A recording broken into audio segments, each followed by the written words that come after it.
Assalamualaikum dan selamat petang kepada semua penonton. Baiklah, hari ini kita ada, kalau tadi kita dah satu sesi bersama Tan Sri, yang mana Tan Sri dah banyak memberi kita pendedahan tentang rejuvenasi terhadap UiTM itu sendiri. Jadi selepas ini kita akan ada satu sesi yang lagi menarik, iaitu Meet and Greet bersama alumni dengan topik Study dan versus Career di dalam program Library Open Day 2022. Baiklah, kita akan bersama saya Muhammad Daniel daripada Majlis Perwakilan Pelajar UiTM SHAH dan bersama saya pada hari ini adalah Saudara Lokman Hadi Azhar, Ahli Latihan Menteri Majlis Perundangan Belia Negara, dan Muhammad Azlan Zainal yang merupakan Senior Executive Mechanization at Simdabi Industrial. Yang mana sepanjang hari ini kita akan ada pelbagai sesi. Dan sesi pada hari ini kita akan lebih berfokus dalam kita nak tahu apa sebenarnya kita sebagai pelajar. Adakah kita patut fokus pada study? Adakah kita patut fokus pada kerjaya? Dan bagaimana cabaran dan sebagainya. Sama-sama kita akan mengikuti perkongsian daripada kedua panel hebat kita pada hari ini. Sebelum kita masuk lebih mendalam tentang topik kita, saya rasa eloklah untuk kita nak berkenalan sebersedikit dengan ahli-ahli panel kita. Jadinya, saya mempersilakanlah terlebih dahulu Saudara Lokman untuk mungkin memperkenalkan tentang diri sendiri terlebih dahulu dan kongsikan sedikit pengalaman yang menarik sepanjang belajar dan sepanjang berkerjaya. Dipersilakan. Assalamualaikum warahmatullahi wabarakatuh. Selamat sejahtera. Thank you very much, Daniel, for the introduction. Alright. Puan Hani dan juga hadirin sekalian di PTAR dan juga live di YouTube. Yeah.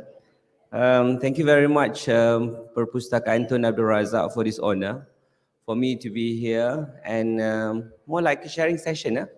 Bukan macam nak bagi lecture. You had enough lecture already.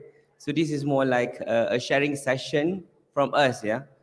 The alumni, same as Tan Sri, also alumni, but both of us is younger generation, much younger. And also the gap is way smaller. Yeah, because we were here in 2011 until 2015. Yeah, so it was just a mere 7 to 8 years ago. All right, so after my graduation, I joined Proton as member of Project Management Office, all right, like 3 months after my graduation. And after that, 2019, I moved to Proton Design. Sekarang di Proton Design. Okay, itu adalah hat, kepala ataupun topi yang pertama. My second hat is with the Kementerian Belia dan Sukan. in 2015, in 2021, I joined the Fellow Perdana program. So I was attached to Tan Sri Noh Omar, yang berbahagia Tan Sri Noh Omar, the Minister of Entrepreneurship and Cooperatives.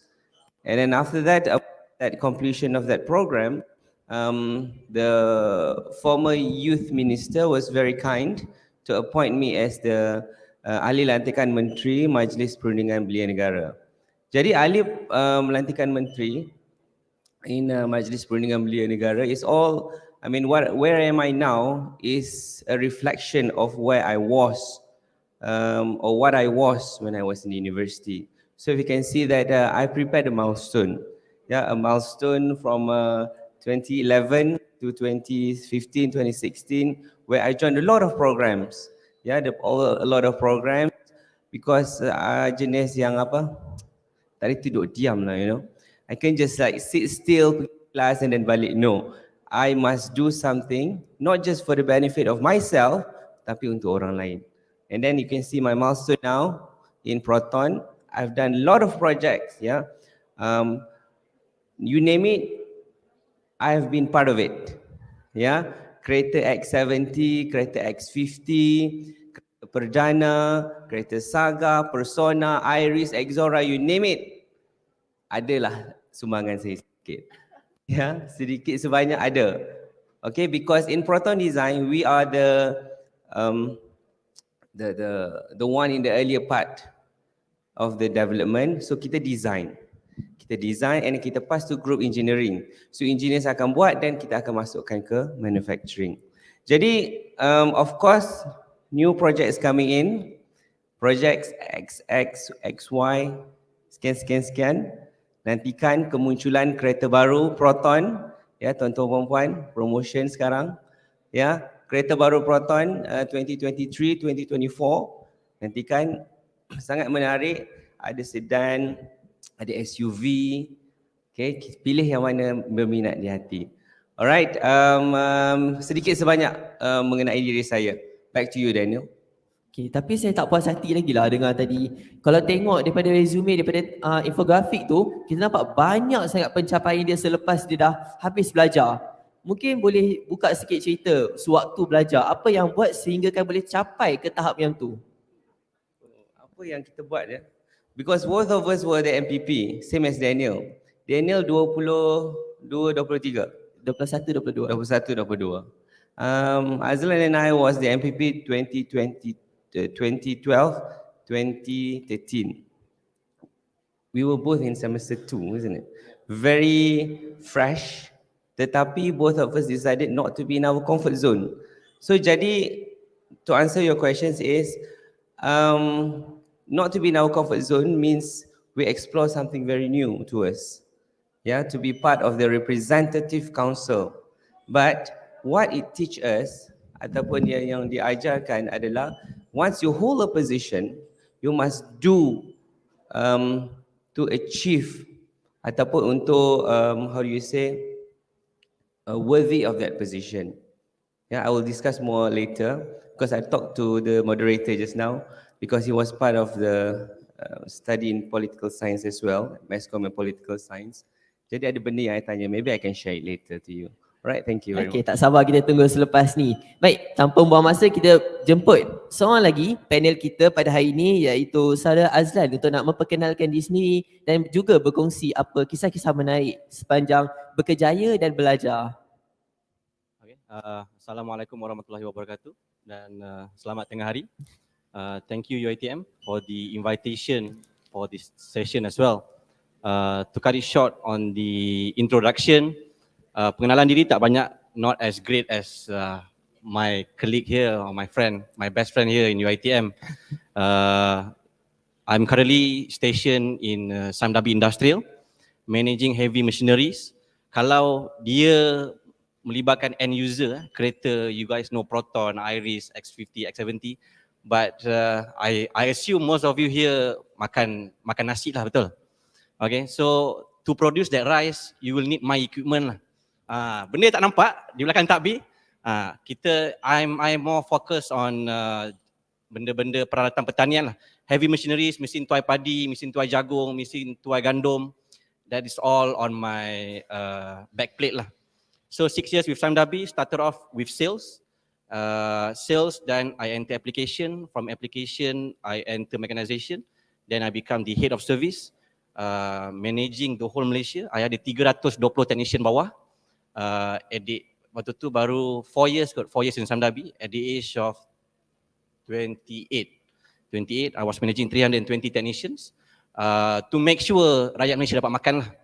Itu yang paling penting. Machine down, tak ada makanan, nanti kita akan ada case lain. Okay. And then I was stationed in Vietnam for less than 6 months lah sebab ada critical project for sugarcane.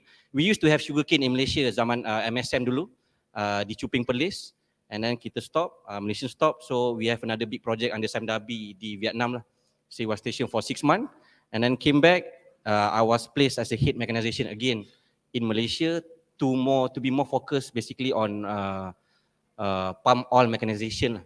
Sebab kitanya makan, bukan I won't say makanan lah, minyak masak ataupun kitanya main agribusiness is palm oil in Malaysia. Kita ada dekat 5.8 million hektar. Of course Malaysia kita dah ceilingkan 6 million hektar for palm oil, but we are reaching 5.8. So from there dengan masalah labor worker, foreign worker coming in, so how can we reduce the dependency of foreign worker ataupun worker itself to go into machineries lah. Daripada kita potong kelapa sawit, we change to machine, kita perah, kita pakai machine. At the end of the day, from process A to process sampai keluar the output, it will be the whole machinery process lah. So that's I would say a simple brief on my current job right now.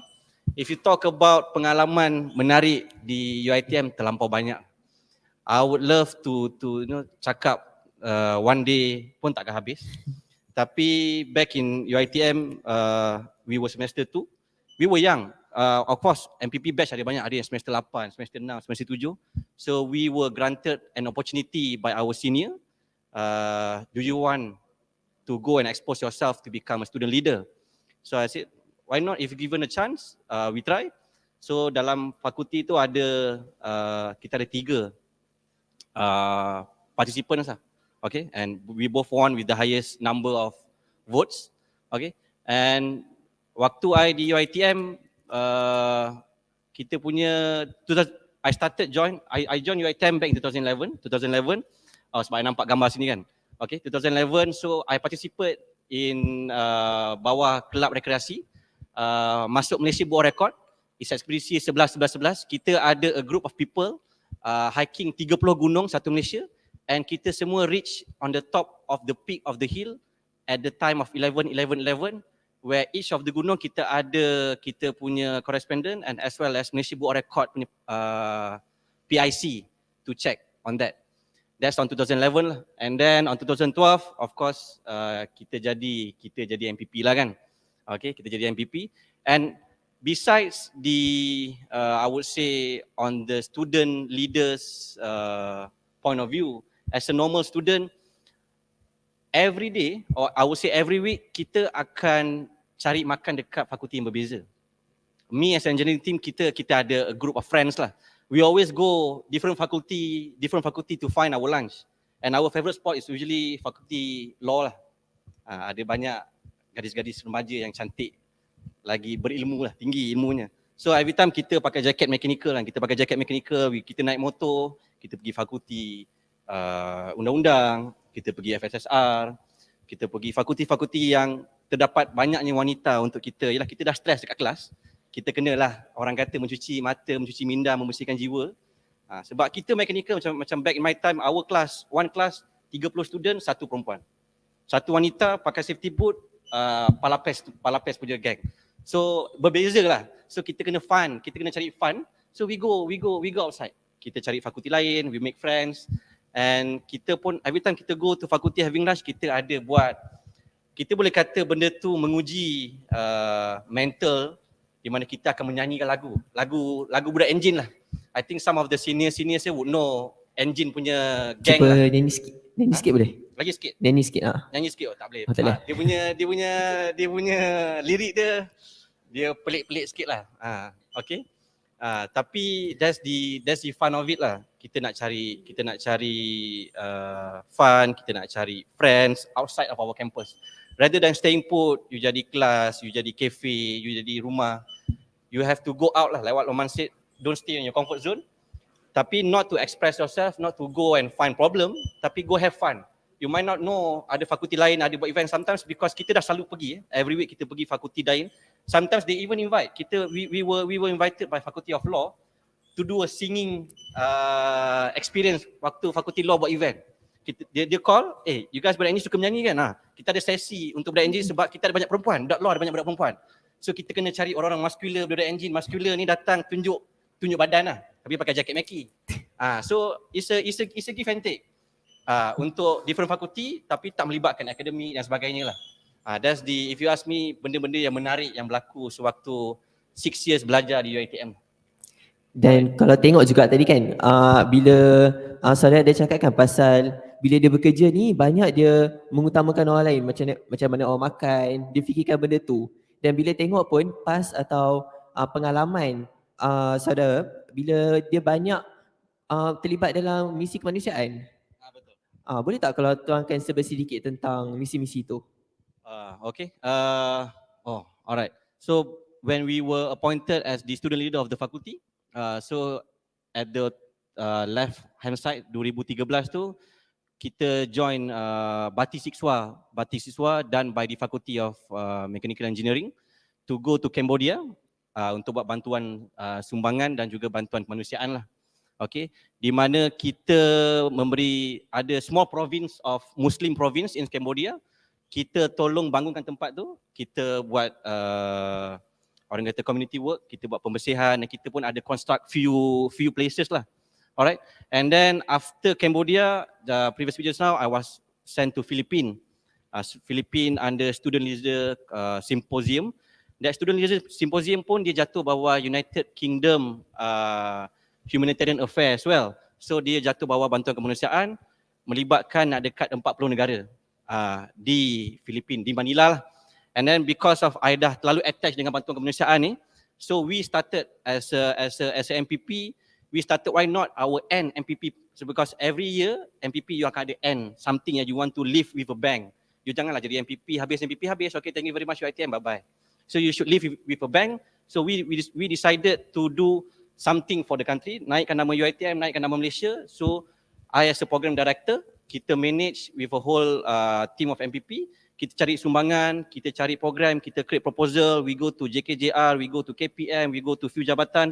Kita dapat sumbangan untuk buat bantuan kemanusiaan di Vietnam. So kita keluar Estrawani, belakang tu semua kotak-kotak sumbangan lah. So belakang-belakang tu semua yang tengah angkat kain semua tu pun MPP juga. Bukan student biasa lah. Tapi kita buat semua. Kita MPP pun, kita pun lipat kain, kita pun balik kotak juga.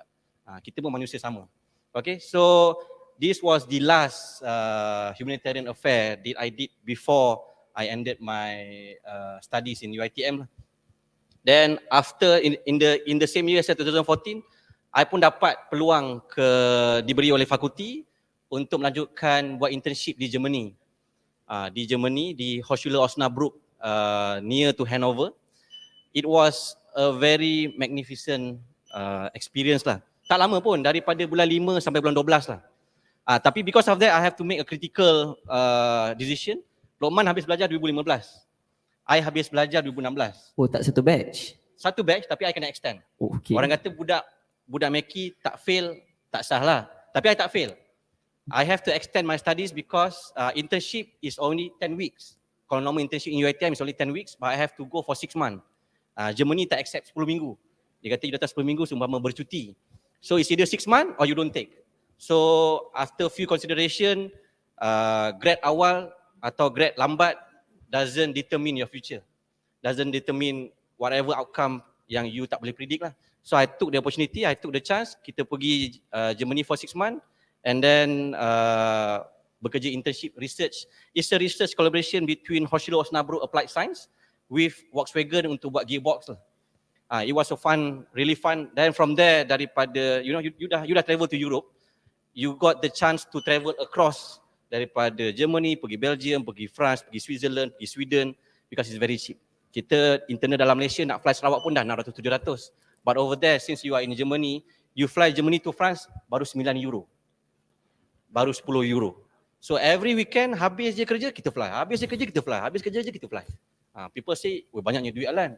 Tak banyak, memang murah.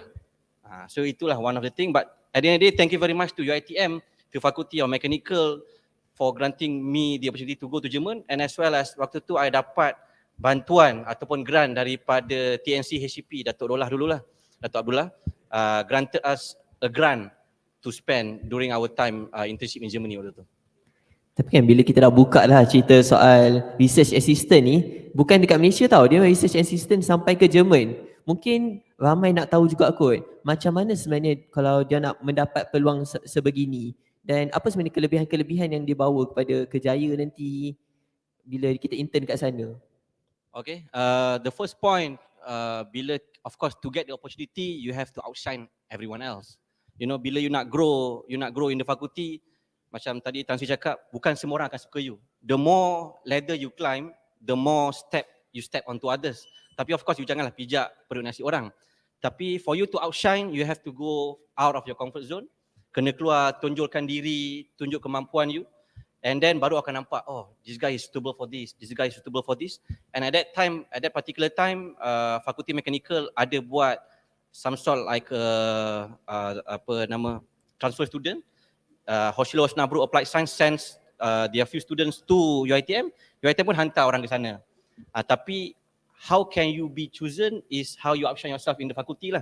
Of course, Lokman Hadi is very great in the faculty. Dia buat banyak event. Nama dia dekat fakulti tu semua orang kenal lah. Tapi I don't do a lot of sumbangan kepada fakulti. I did a lot more towards UiTM itself lah. To Cambodia, to Philippines, to Vietnam, to Manila. It is more bringing UiTM rather than fakulti. Bawa nama UiTM lah. So that's one of the way for you to outshine, and orang akan nampak you to get chosen for any program lah. And then the aftermath, and you say apa kelebihan yang dibawa, when you go abroad, you dapat belajar culture baru, ilmu baru, pengalaman baru. You pergi sana, you takkan jumpa mamak. You pergi sana, you takkan jumpa sinki. You pergi sana, you takkan jumpa bidet. So how you want to clean yourself, how you want to clean your body. And I pergi waktu musim winter. So saya tadi ada gambar musim sejuk lah. So pengalaman tu, then bila you masuk kerja, the moment you are being interviewed, you cerita pengalaman you cerita apa projek you buat, then they see, oh, you are not a commoner lah. Commoner is where you dengan orang yang sama je. Kita tiga sama lah. Tapi apa luggage yang you ada di belakang untuk bring you forward, to outshine, to show to your future employer that I have something to give back to the company. Okey, baik. Terima kasih untuk jawapan sebentar tadi. Dia secara mudahnya, kalau sesiapa yang berminat, memang kita ada peluang-peluang di peringkat fakulti, di peringkat UiTM, memang kita ada Office of International Affairs yang memang menawarkan. Jadi kita kena ada satu sebab lah kenapa kita yang paling layak, seperti yang diceritakan sebentar tadi. Baik, kita ada satu soalan sebenarnya sekarang. Rasa kita tanya sekejap je. Berkenaan dengan saudara Azlan, berapakah umur jika boleh dikongsi? Saya baru masuk 30. I was born in 1992. I celebrated my birthday on the 30th of November lah. 30 November hari tu baru celebrate. Baru masuk lah, baru je masuk series 3.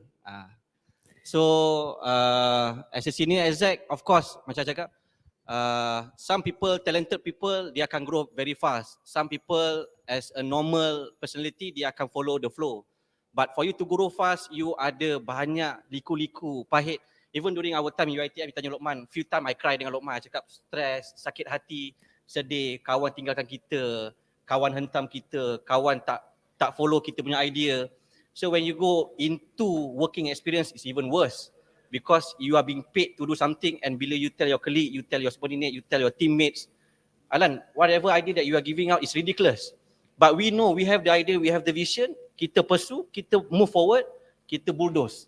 So you akan grow, tapi you akan ada banyak pengalaman yang pahit that you should overcome to grow to be somebody in the community lah. Baiklah, secara mudahnya kita faham macam mana dalam berkerjaya nanti, pastikan kita siap mempersiapkan diri kita sejak sekarang ni. Kita start push diri kita keluar daripada comfort zone supaya betul-betul kita dapat apa yang kita nak cita-citakan. Baiklah, dalam kita nak cakap tentang benda ni juga, saya rasa yang antara menarik tentang fellow perdana. Tadi apabila Saudara Lokman kata, dia kata dia pernah terlibat dalam fellow perdana pada awal tahun lepas, betul? Jadi apa sebenarnya pengalaman sebagai fellow perdana? Sebab untuk yang tak tahu, nak masuk fellow perdana ni sangat-sangat susah dan limited. Dia the cream among the cream je lah, yang terbaik je boleh dapat. Jadi kita boleh tanyalah bagaimana dia melayap, macam mana kelebihan-kelebihan yang dia dapat sepanjang jadi fellow perdana. Silakan. Thank you, Daniel. To start, fellow perdana adalah salah satu program fellowship yang paling berprestij di Malaysia. Yeah, it's the most prestigious, one of the most prestigious in fact. Why? This is because you will be assigned directly in the minister's office. You will be in the same room with the minister all the time, or most of the time. Yeah, because there are limitations of here and there, right? So if you look at the job scope, it does not just cover the kementerian ataupun the ministry sahaja. Okay, it will cover all the agencies ataupun usually di Malaysia the agencies is also the government linked companies.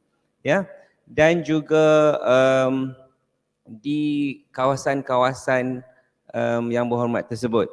Jadi semasa di fellow perdana di Kementerian Usahawan dan Koperasi, I was assigned to do a special project because Tan Sri Noh tahu yang I buat doctorate, doctorate in business administration di dalam automotive SME. So apa yang Tan Sri assign kepada saya adalah you need to do a special project where this is interministerial. One project about automotive SME between the Ministry of Entrepreneurship and also KPDN HGP. Jadi I need to do this pilot study for the minister. So it's a very good opportunity sebenarnya untuk semua belia, anak muda. It sounds very politicians. Anak muda is a very buzzwords nowadays, undi 18. Because you akan diberi pendedahan yang banyak. Okay, dan apabila it to the ministries, agencies, so this is the items that will be covered.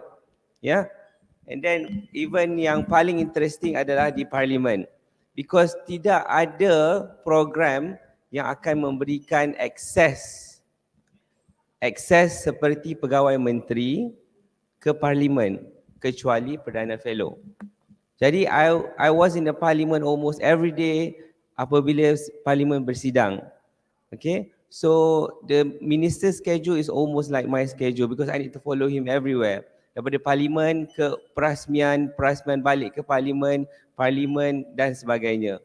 Jadi program-program yang ada ataupun aktiviti yang saya buat sepanjang berada di dalam fellow tu sangat menarik kerana macam satu lagi yang kita tak akan dapat di luar, dan dua adalah networking. Yeah, the networking that you will get from there is countless. Tak boleh terkira kerana you will see all the agencies. So if you can see here, I was in the same room with this is where it is SME Corporation in KL Central.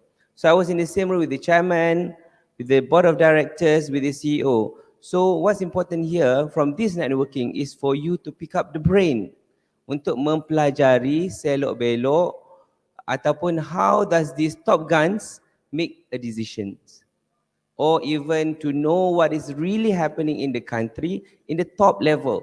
Jadi kita tak tengok daripada bawah ke atas, tapi we have the bird eye view. Jadi kita daripada atas kita nampak apa yang kerajaan tengah usahakan untuk negara. Okey, ada juga gambar lain yang kat sini saya letak di parlimen. Contohnya di situ mengiringi Tan Sri semasa belanjawan 2022. Ya, di table by Yang Berhormat Senator Tunku Zafro.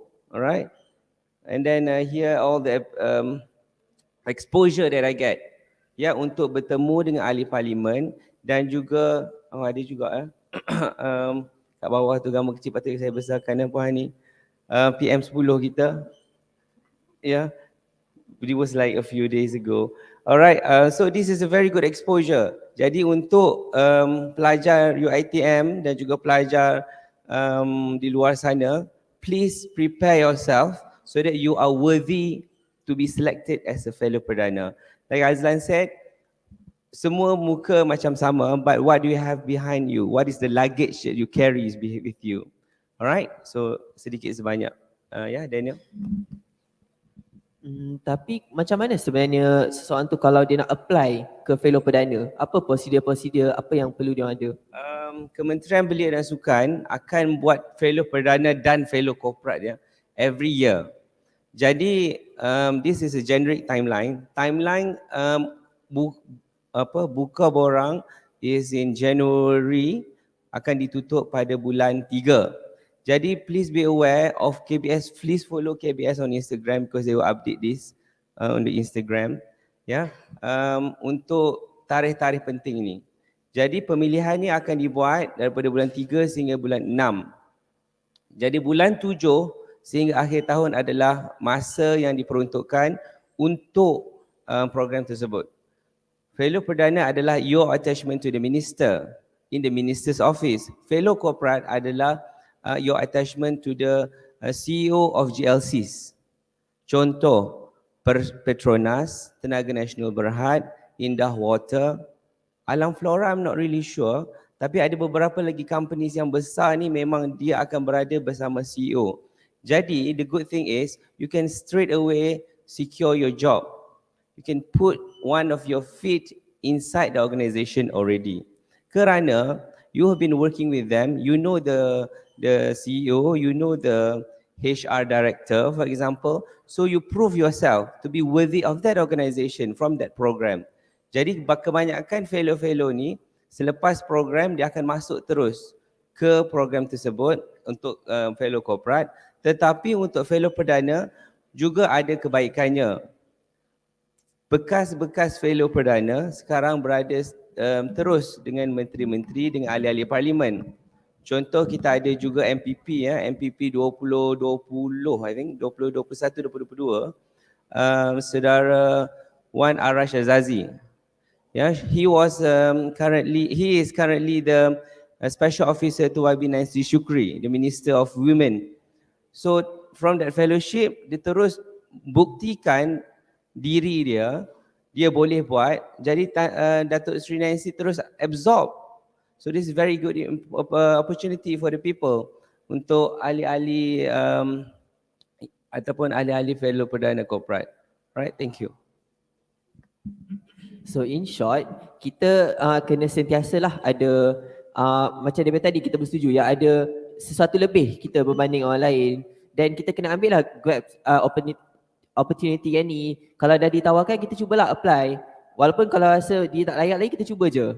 Sebab kadang-kadang tak tahu rezeki bila kita akan dapat, dan banyak je lagi opportunity lain. Tak semestinya fellow corporate, ada juga kan contoh lagi apa-apa program lah yang ada untuk pembangunan kita sendiri. Okay, khasnya untuk student UiTM yang berminat untuk program ini, sila cari jalan untuk menghubungi saya. Saya akan bantu untuk ni lah. So you know where to ke ni. Ada soalan ya? Mungkin lebih kepada penyata daripada Saudara Ismail, fellow perdana satu program yang bagus bagi student leader. Saya percaya ini satu pendedahan yang paling bagus kepada pelajar mengenai bagaimana government of the day bekerja. Betul, government of the day means daily routine of the ministers.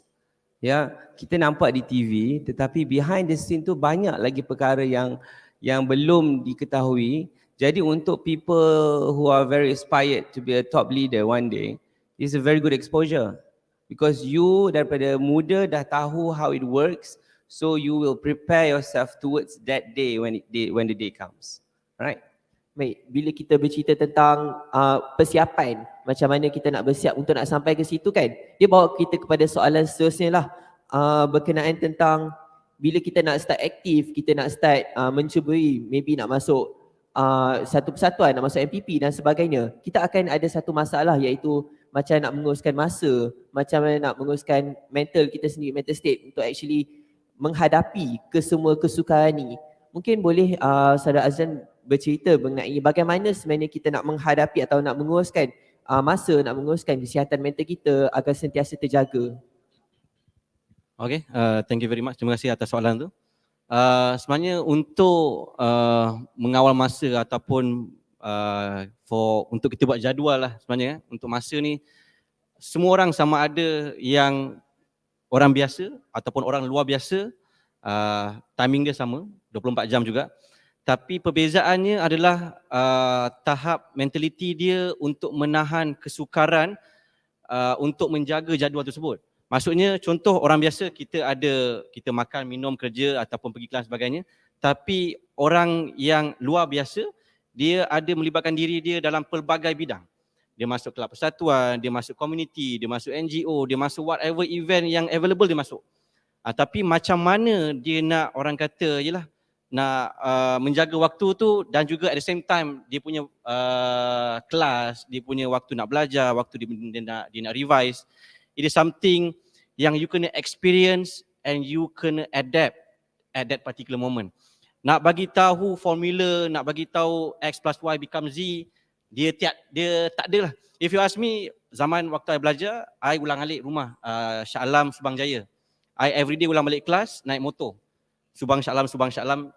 Walaupun granted college yang telah dirobohkan, Kolej Jati di luar untuk engineering. Okay. I cakap tak apalah, give it to another person yang lebih memerlukan lah. So I ulang alik Subang SHAH Alam everyday naik motor. Okay, lebih kurang 32 km. Okay. So every morning I akan bangun and then I akan sampai UiTM naik motor around 6.30, 7 dan I akan balik rumah pukul 3 pagi. Setiap hari. Balik rumah pukul 2, 3 pagi. That's why at that particular time, boleh kata 4 tahun hingga 5 tahun tu, mak bapak saya gelar rumah tu macam hotel lah.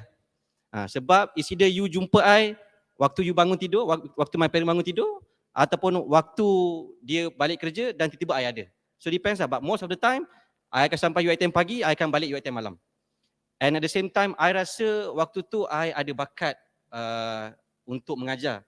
So pagi kita kelas, petang kita ada community and so on, and malam I buat peer tutoring. I ajar my classmates on few subject, and I tak pernah at that particular time I cakap to my friends, if you have any issues on academic, you ada thermal ke, you ada all kind of engineering subject, you ada masalah, I even have few times member call pukul 2 pagi.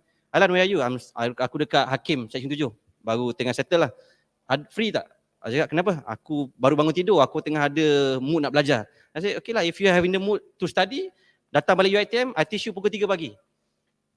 That's how I interpret at that particular moment lah. So you tanya I, formula untuk menjaga masa tu, you kena adapt and you kena rasa diri you macam mana. Ada setengah orang memang, dia kata macam mana you fokus pun, macam mana you die, you, orang kata bangun pagi, bangun pukul 4 pagi, kepala fresh, otak fresh, more ilmu akan masuk, more time management. Some people memang cannot do it. You give them formula macam tu pun dia kata 100 people can do it, you can never do it. During my time 2014 if I'm not mistaken, there was a talk in engineering, Faculty of Engineering, about breed, about baka lah, pasal baka kita. Dia kata, let's say anyone here, if I give you formula yang sama, macam Usain Bolt, Usain Bolt bangun pagi pukul berapa, makan apa, nutritionist dia apa, dia lari apa, dia buat apa, I give you the exact same replica to you, you can never run as fast as Usain Bolt. Macam tu konsep dia. Sebab apa? Sebab baka Usain Bolt, baka daging dia is not normal. Daging, darah dia punya daging putih is more than daging merah compared to normal human being yang mana daging merah lagi banyak daripada daging putih dan daging merah tu berat. The composition of blood is more. So, sama macam konsep dia kata brain. Ada orang dilahirkan memang dah pandai. Ada orang dilahirkan dia punya, bila kita tengok dugro dan apa neuron-neuron berhubung tu, so memang dah dilahirkan baka neuron tu dia bergerak sangat laju. Ada yang 5,000 per minit, ada yang 1,000 per minit, ada yang beratus ribu. So you give them one formula to all takkan jadi. Tapi what you can say to them, you experience, you adapt dan you rasa, benda ni sesuai ke untuk aku? Adakah benda ni sesuai ke, tak sesuai? Kalau tak sesuai, try ubah, try adapt. Try ubah, try adapt. And then one day insya-Allah kalau betul kena, you akan succeed. That's how I boleh bagi tahulah. There's no exact permanent formula to it. Thank you. Betul juga, sebab dia bila kita cakap tentang cara belajar, cara nak mengajar pun dia memang dia adalah bergantung pada seseorang. Ada yang mungkin dia lebih audio, ada yang mungkin dia kines, ada yang mungkin daripada visual dan sebagainya. Sebab tu kita kena sentiasa mencubalah. Kita cuba, kita tengok, oh boleh tak cara ni? Boleh tak kita study waktu ni? Waktu malam biasa kita study. Dan jangan pernah kita sesekali compare lah kot dengan kawan kita. Mungkin kawan kita macam setiap malam dia kena study. Mungkin cara kita belajar tu adalah berbeza dengan dia. Dan tu adalah satu benda yang kita kena belajar lah, macam mana kita belajar. Okay. Baik, soalan seterusnya. Bila kita nak cakap tentang, kita dah tahu kita nak kena belajar macam mana. Tapi ada di antara kita yang beranggapan untuk nak bekerja sewaktu belajar. Jadi saya sukalah nak tanya kepada saudara Luqman mengenai ini. Bagaimana pendapat saudara tentang belajar sambil bekerja? Okay. Part-time study. Part-time study, I'm the real life, real life embodiment of that. Ya, sebab 2019, I graduated my masters while working. Masters in Business Administration. And then 2019, just 2 months after that, semester baru buka. I graduated in July. And then September, I started my doctorate terus. So daripada 2019 sampai sekarang, it has been 3 years and 3 months of doctorate journey. Semua ni sepanjang bekerja, okay? Tetapi hari tu yang waktu fellow perdana tu I took sabbatical leave from Proton lah for a while. Okay, jadi part-time working and studying is doable. Ya, boleh dibuat dan juga macam Azlan cakap, how do you manage your your time? So, but it gives a sense of how do you say this? How do you put this in the best way? You will have that motivation if it was done based on your own motivation. Yeah. So what is your motivation? So I put there, why? Is it because of the salary? For me, yes. Is it because of my family? Also, yes. Is it for your self-satisfaction? Also, yes. Salary, of course, you can when you are in industry, you will know that once you job hopping, orang HR mesti tak suka dengar. Every time you job hopping, of course the turnover rate will be very low for that company, tetapi you will get 20-30% of increment. Okay? Tetapi at the end of the day, if you study towards the end, your increment with an extra degree, a master's, a doctorate, will be higher. Tetapi you need to choose the organizations. For example, myself in Proton. If with this PhD, oh, this is live, huh? If with this PhD, doctorate, if you move to an institute of research, for example, I've heard about Petronas Research Institute. They really have a weight on people with PhD or doctorate. So they can offer you a very hefty sum of salary, even after you job hopping a few times. So this is where the end games, all right? And then about the family, I've been telling my siblings and also my family. I have my SPM cousin here, cuti sekolah kan, so open day, so she's here. So my mother has a master, so I need to have a better qualification than her, not just to tapi to prove myself, hence the self-satisfaction.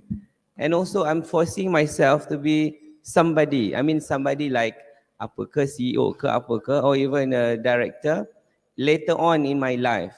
Jadi when I've reached that point, I've already have a doctorate. So I tak adalah kelam kabut at that time, I rasa baru nak study lah. Waktu tu I ada banyak kerja, I don't have time. So as a senior engineer, you senior engineer juga kan? Senior engineer, I mean, but you have 300 people underneath bawah you, but I don't have much stuff lah.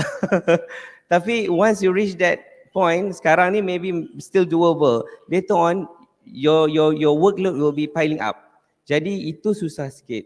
So is that you can see juggling between work, study, and family and friends. So free time ni I nak sentuh sedikit. I mean, of course kita semua kerja 9 to 5 for example. Tetapi untuk youngsters, you baru fresh graduate, okay, memang penat lah, very tiring day, 9 to 5. Tetapi please look at your night time.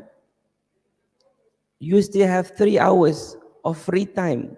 I mean, it's okay if you want to watch Netflix, Wednesday lah, Queen's Umbrella lah, apa dia lagi? Banyak kan? Tetapi, takkanlah every time you nak buat benda tu saja. You need to have something else to do, to fill up your time. Itu saranan saya kepada semua. So, part-time work, part-time study is very doable. Okay? Itulah dia untuk sesiapa yang berhajat atau nak bekerja, dipersilakan. Tapi boleh juga masih lagi belajar sambil bekerja. Lagi-lagi untuk tahulah ke mana kita hujungnya. So memang ada banyak research juga yang telah menunjukkan apabila kita dah ada plan, matlamat kita jangka masa panjang, kita nak ke mana, kita boleh susun apa kita nak buat, kita boleh susun priority kita. Okey, waktu kerja ni kita nak belajar juga sebab kita nak dapat jawatan tinggi. Dan sebab itulah penting jugalah untuk kita senaraikan apa sebenarnya benda-benda yang kita nak. Adakah kita nak gaji yang tinggi? Adakah kita nak lebih banyak menyumbang kepada masyarakat? Dan itulah antara contoh-contoh yang, biarlah for example lah kot yang kita boleh nak ikut. Lagi doktor kot, doctorate. Bukan nak buat degree ke, bukan nak buat master. Level degree, level master, level doktor sambil bekerja. Baik, bercerita tentang kita nak bekerja lah, kita nak belajar lah. Tapi kita sering terdengar tadi tentang wow factor atau sesuatu yang wow kita kena ada dalam diri sendiri. Mungkin saya kembalikan soalan ni kepada Saudara Lokman lah kot, tentang apakah wow factor yang graduan perlukan supaya dapat di-employ. Okay, he has touched about the breed, yeah. I mean, the breed, we are Malays, ya, contohnya pelajar-pelajar UiTM, Bumi Putera Melayu. Jadi semua sama, but one thing you need to do is try to be different. How you need to be different is for me to be agile. Okay, in agility, this is my study, ya, agility of automotive SME. So agility ni dia ada dua part, sensing and responding. This become a lecture now, kata sharing ya. So sensing and responding.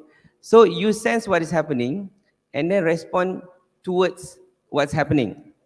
So there's two steps for me in order for you to be agile. One is your education, the second one is your skills. Okay, agility tadi macam saya cakap ada dua part.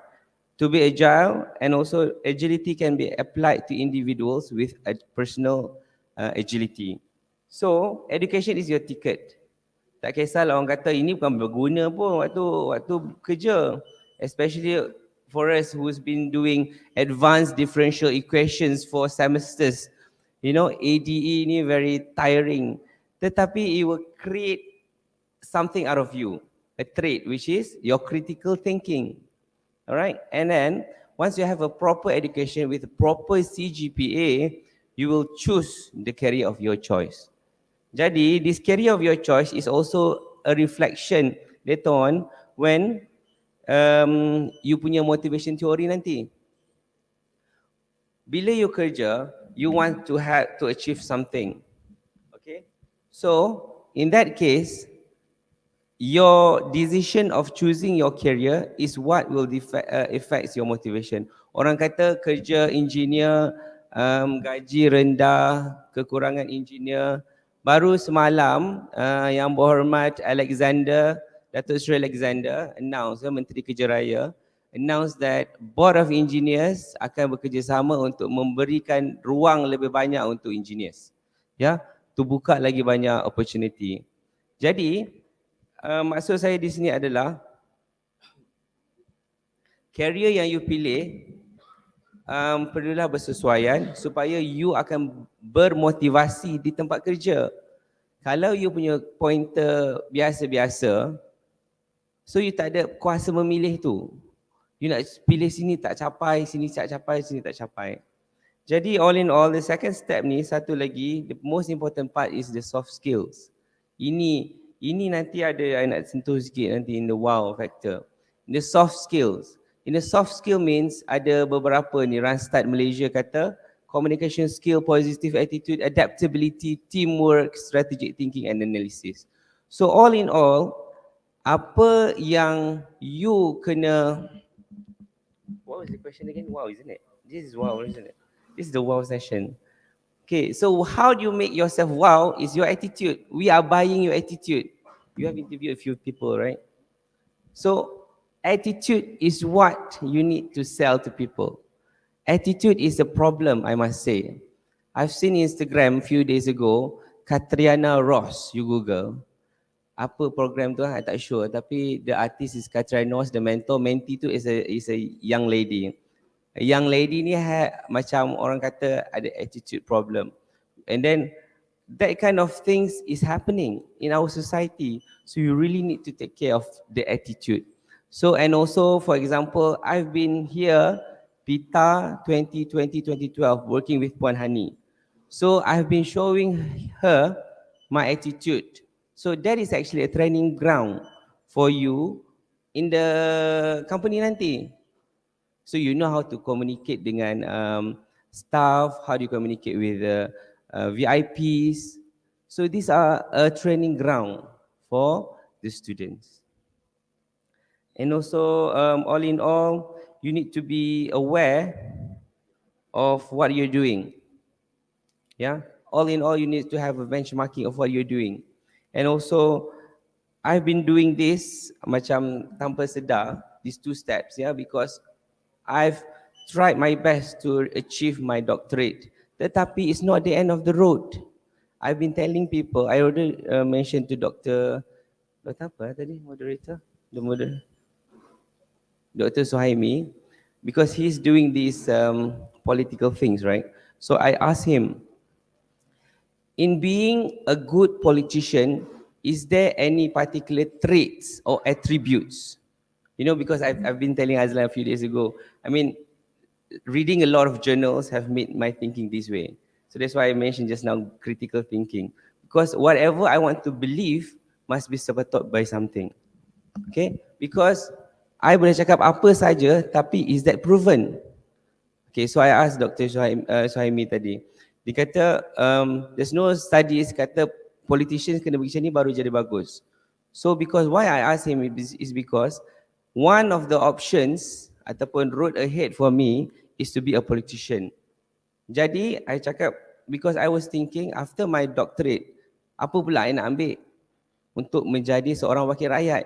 I was thinking public policy. Tapi bila Dr. Suhaimi kata, there's no specific trait. You kata you kena ambil ini study yang bagus, then will be a good politicians. Dia kata tak ada. Tetapi kalau you ambil the masters in public policy, what is wrong with that? I can even shift my career to be in a public, apa nama department tu? Public policy department. For example, big companies have that particular department. So I have engineering background, I have business background, I have policy making background. So ini semua tuan-tuan puan-puan, saudara-saudari, is how you create your roads to Rome. All roads leads to Rome. Jadi ini semua option A, B, C, Z sampai Z nanti ya. To your Rome, whatever your Rome is, to your objectives. Ya, Daniel? So kita nampaklah dia nak ke wakil rakyat tu, apa yang dia dah tersusun dah, apa sebenarnya yang dia nak, apa sebenarnya yang dia kena capai untuk nak ke situ. Tapi saya pasal satu benda menarik lah tadi, apabila saudara Azlan kita pernah interview pernah interview orang sebelum ni. So mungkin nak tanya soalan yang sama lah, sebab dari sudut pandang majikan, apa sebenarnya yang dilihat terhadap graduan, apa yang wow factor yang kami perlu ada untuk nak ditarik masuk dalam syarikat. Hello? Yeah. All right. So a lot has been spoken by our fellow friends here. Okay, Luqman Hadi dah bagi, doing PhD, doing doctorate, everything is quoted by somebody lah, reference by somebody. Dia kena ada. Sebab every word in the sebab kita lahir kat dunia ni dah ada beratus juta orang dah. Beratus ribu juta orang lah, berbillion people quoted somebody something on something. So bila dia kata, you say something without illustrate something else, dia tak ada maksud lah. So when you talk about wow factor, Luqman Hadi dah terperincikan all the 5 traits yang diperlukan. So sama juga tadi, in any simple concept of employing, kita nak hire seseorang. Of course, the first thing is basically ticket. Ticket tu adalah basically your CGPA lah, your pointer. So 4 flat. So you have bigger or peluang you lagi besar, lagi cerah untuk you memilih jalan mana yang you nak. You nak jadi A ke, you nak try masuk career B ke, career C. Sebab your pointer is so good, you can have a lot of ways, a lot of opportunity. Banyak peluang you untuk mencuba. Tapi bila you punya pointer pun dah rendah, you sini first ticket nak apply, website je dah tak boleh. Minimum 3.7, minimum 3.7, minimum 3.7, minimum 3.8. So if you, let's say a pointer that is not meet the criteria, nak apply pun jangan cakap orang tak kenal, apply pun tak lepas. Apatah lagi nak di interview. So if you meet the minimum, I would say the minimum now across the whole globe lah. Okay, in a normal academician is basically 3.7, 3.8. You nak jadi management trainee in GLCs, in big corporation, big organisation, 3.8, 3.9. For you to go to corporate level directly, strategic report to CEO, corporate 3.9, 3.8. Even now you want to apply kerajaan pun 37, 375, JPA, PTD semua 37, 35. It used to be 3.5. Tapi sekarang ni you tengok SPM, people grad, straight A. Dulu zaman kita, kita dapat 5A, 6A pun satu sekolah baru ada 10 orang. Sekarang ni satu kelas semua straight A. So apa yang you ada? That's on the schooling point to go to university. University pun dah ada. You don't talk about career. University pun ada buat tapisan. 10,000 orang straight A, tapi fakulti ni ada kerusi 1,000 saja. So mana lagi nak campak lagi 9,000 orang yang sama score rate-nya. So apa yang dibawa zaman sekolah pun dia dah kena bawa. Co-curriculumnya, dia punya keterlibatannya dalam apa-apa agensi, dalam co-curriculum taekwondo, pengangkar, PBS dan sebagainya. So dari segi pandangan kita majikan, the first ticket for your name to appear in our list as a prospect atau candidate is your CGPA. Doesn't matter university internal dalam Malaysia ataupun international luar negara. You belajar Ohio ke, you belajar United States of America ke, you punya CGPA doesn't meet our criteria, your resume will not reach our table. Sama saja. So doesn't mean UiTM, what is UiTM, Malay student, you will know, you will go nowhere. But it is proven wrong lah. Macam tadi Tan Sri cakap. Kita Melayu, breed sama Melayu, tapi we are everywhere. We are across the globe. Graduan UiTM is just everywhere.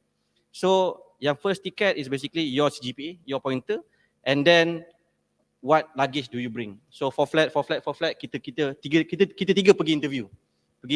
Let's say for a certain department, dan apa yang you ada? Dia ada milestone dia, I ada my milestone, and you ada your milestone. So of course dari segi majikan, milestone pun lebih kurang sama. Dia dah pergi 10 negara belajar, you pun dah pergi luar sekali. Kita pun semua sama. At the end of the day, dia akan berbalik kepada you punya traits of soft skill and orang kata paling kritikalnya dalam Melayunya adab lah. Adab tu is very, I would say sangat penting. Waktu you interview, sebab ada cara interview berbeza. Ada yang commonly kalau you interview, orang akan tanya apa you punya kekuatan, apa you punya kelemahan, apa yang you boleh bawa. But my way of interview is a little bit different. Ni pun dah live ni. Usually kalau kita ada sesi interview, I takkan tanya soalan. I akan cerita about the organisation. Kita Samdabi this, kita Samdabi that, kita Samdabi this. If the interview session is 1 hour, let's say sejam, I akan cakap up to 40 minutes. I boleh bercakap. I can say whatever about everything, anything. Sampai 40 minit, then I akan stop. Then I akan tanya dia. So what, do you have anything to say? Any opinion, any feedback? Dia tak jawab, habis kat situ macam tu je. I tak tanya kelemahan, kekuatan, advantage, tak ada. I cerita, then if dia boleh reply based on my input, maksudnya dia ada something. Kalau dia tak boleh reply, itu je ke Encik Azlan? Itu je lah. So kita berdua ada HR dengan dia punya calculation lah. So if you don't have that, it's very critical lah. So adab, you bercerita, you nak meluahkan perasaan, you nak bagi input during the session is very soft skill oriented. Tapi how to gain this soft skill is based on pengalaman. Lagi banyak event you datang, lagi banyak orang you communicate, orang tua, orang muda, orang corporate, non-corporate, level, different level. So cara cakap macam ni, different style, different cakap. So lagi banyak you berinteraksi dengan human being, dengan manusia dari pelbagai bidang, pelbagai culture, lagi banyak cara. You masuk interview, interviewee, aku punya interviewer ni muda. Muda sekarang cara muda berbeza. Ada yang orang dah lebih otai, orang lebih senior, ada cara yang berbeza juga. So dia ada banyak across, but main point here, first is of course your pointer. Doesn't matter orang kata top richest man in the world semua drop out, but they are drop out from Harvard and Oxford lah. Bukan perform dah. Perform lah, dia drop out, they choose to drop out. It is not because they fail, they choose to drop out. Because dia orang dah ada luggage different. It's not that you drop out because you fail, they drop out because they choose to. Kita drop out sebab terpaksa, sebab kita tak belajar. So at the end of the day, pointer is very critical, and then apa lagi yang you bawa dari segi your whole journey in your degree ataupun diploma life lah. Okay. Alright. So in short, pastikan kita sentiasa jagalah akademik kita walaupun kita nak aktif. Dan selepas tu baru kita akan dibandingkan dengan soft skill kita. Baik, tanpa buang masa kita teruskanlah kepada sesi Q&A. Okay, tak nampak. Okay, soalan. Oh, this is my Slido, isn't it? Betul, Slido. Baiklah, soalan yang pertama daripada Tengku Aida. Now that you are in the working world, do you think it is a necessity for continuing education at the highest level in all-time high, and why? So mungkin saya bagi kepada Saudara Lokman lah tentang soalan ni. Continuous education. Tadi CGPA semua fall flat. And then once you have reached a certain level in the industry, contoh both of us have been in industry for almost 10 years. Almost 10 years, but 7-8 years, isn't it? So 7-8 years. So after 7-8 years, when you apply to another company, again job hopping, okay, apa yang you nak bawa ke dalam interview tu? Of course your experience, tapi if you have something like a master's in any field that you feels like suitable for your career, then it will be a very good add-on point. Yeah, that is my answer to that. Okay, soalan kedua daripada Nul Diana. Next year will be a challenge for our economic and financial. With that crisis, do you advise our younger generation to focus on job career or focus on their study? Okay, mungkin boleh bagilah ke soalan. Okay, back to it is sebenarnya berkait soalan atas pun sebenarnya. It is very different sama ada you, sebab ada setengah organisation value masters, ada setengah organisation value PhD, and even international certified macam SCCA, CIMA, ICEW, chartered and so on. So sama ada focus on your job or focus on your study, I would say you have to balance it out. You kena balance it out. Sebab belajar bukan semata-mata nak mendapat kerja yang bagus, bukan semata-mata nak dapat gaji yang tinggi, but it helps to grow you as an individu. So bila it helps you to grow as an individual, doesn't matter where you go. Mungkin sekarang ni belajar tinggi-tinggi, mak kata belajar tinggi-tinggi, macam Lokman cakap, even both my parents, mak ayah pun dua-dua ada master juga, both ada MBA juga. So it is challenge for us as their kids. Oh, parent ada MBA, kita pun nak strive for MBA. Tapi in my organisation, let's say if I have MBA, dia tak ada apa-apa value pun. Alan, you dapat MBA, thank you very much, you dapat increment certain percentage. No, it's still a performance based value lah in my organisation. So career dan study goes a long way to the end game lah. Sama ada you might focus on your job right now, it will not make you happy. Salary dia ada, kita panggil a golden triangle tau. Kita panggil a golden triangle of job. Sama ada first is your salary to pay your commitment and your leisure. You ada commitment, you ada leisure, you ada saving, you okay. Number 2 of the triangle is basically your boss. Whether your boss appreciate you or boss undermine you. You kerja every day, you kerja keras, boss asyik kutuk you, boss asyik entam you, you kerja macam mana pun boss tak kasih. Ataupun boss very appreciate you, you did very well, I send you jumpa CEO. And the third one is a learning curve. Adakah you buat repetitive job setiap hari ataupun every time boss you give an opportunity buat job baru, buat task baru. So if these three triangle meet each other, then sama ada you nak sambung study. If you ask me, I nak sambung study, but now is not the right time because I'm focusing purely on my job. So for younger generation, I have a friend yang tak ada degree pun. Tak ada degree tapi gaji dia sangat besar dan pangkat dia sangat tinggi sebab dia banyak belajar through people. Dia banyak spend lah. Basically dia punya hobi is psychology.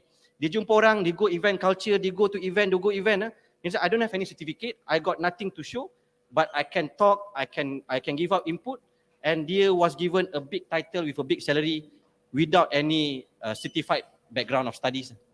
So at the end of the day, we are lifelong learner dan tak semestinya kita kena ikut formal education.